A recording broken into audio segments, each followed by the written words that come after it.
به نام خدا، کتاب قورباغه‌ات را قورت بده، نوشته برایان تریسی. عصر حاضر برای زندگی کردن دوران فوق‌العاده‌ای است. در هیچ زمانی تا این حد امکانات و فرصت‌های گوناگون برای دستیابی به بیشترین اهداف وجود نداشته است.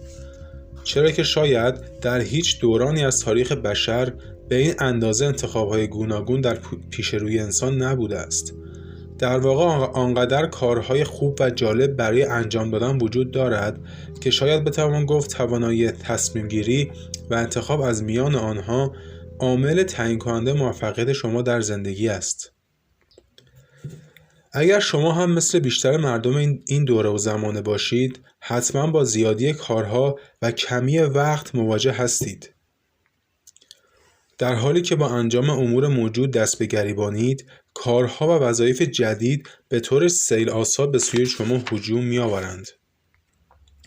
به همین دلیل است که هرگز نمی‌توانید تمام کارهایتان را انجام بدهید.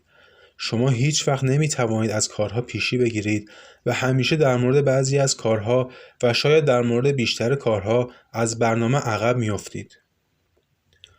با این اوصاف در این زمان و شاید بیش از هر زمان دیگری در گذشته، توانایی شما در تعیین مهمترین کارهایی که باید شروع کرده و سریعاً به اتمام برسانید به احتمال زیاد بیش از هر توانایی یا مهارت دیگری در موفقیت شما نقش خواهد داشت.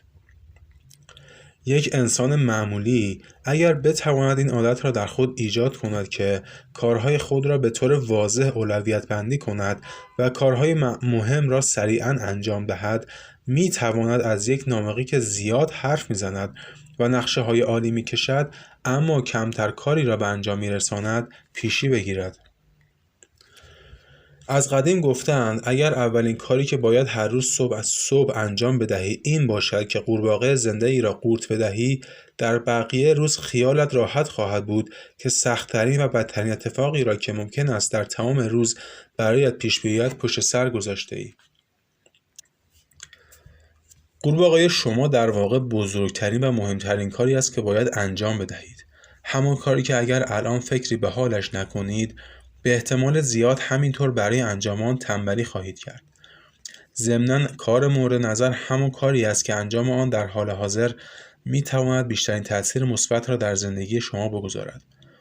قدیمی‌ها همچنین گفتند اگر قرار است تو قورباغه را بخوری و قورت بدهی، آن یکی را که زشت‌تر است بخور. منظور این است که اگر دو کار مهم را در پیش رو دارید، اول کاری را که بزرگتر، سخت‌تر و مهمتر است انجام بدهید.